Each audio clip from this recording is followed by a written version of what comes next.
Imagine spending your entire life in an unfit environment for the primary purpose of entertaining people.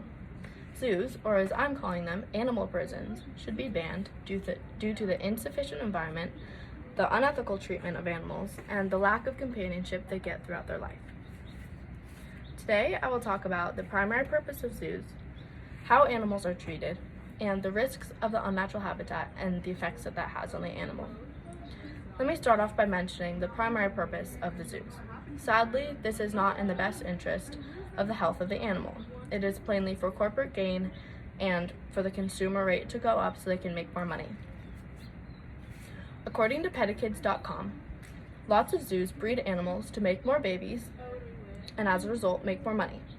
Zoos often trade, loan, or sell adult animals who aren't making as much money as when they were younger. It is no secret that zoos are for profit only.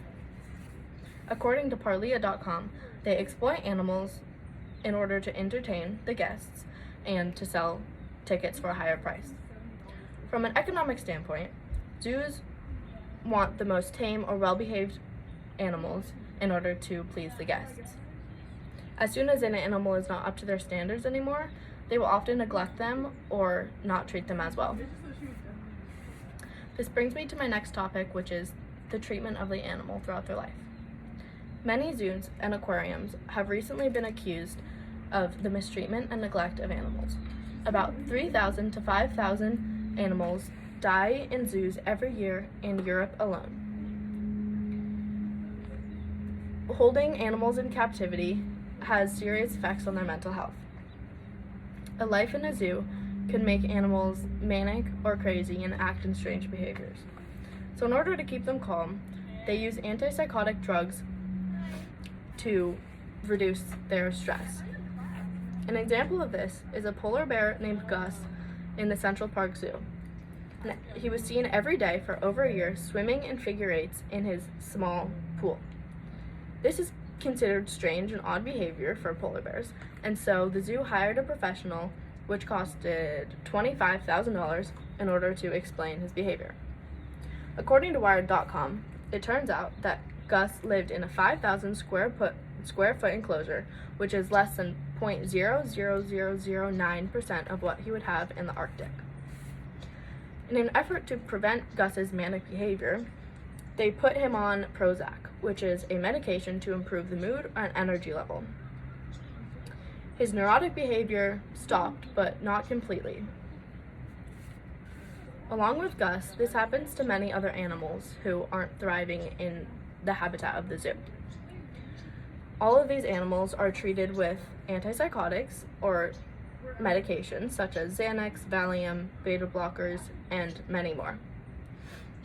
As many of you thought, this is not an ethical way of treating a problem. There is a problem in the first place, and that problem is the environment and the living situation that they're in. They're not used to living in such a confined space. Most wild animals require a stimulating environment. Elephants tend to travel around 30 miles a day, which clearly you cannot get in a zoo. This issue in zoos extends to aquariums as well. In a National Geographic article titled "Hundreds of Zoos and Aquariums Accused of the Mistreatment of Animals," they state that the animal welfare is not being taken seriously. And this brings me to my next topic, which is the risks of an unnatural habitat. As I discussed before, animals are used to free-ranging and roaming wherever they please, out in the wild where they're used to being, and not being confined to the space in the zoo.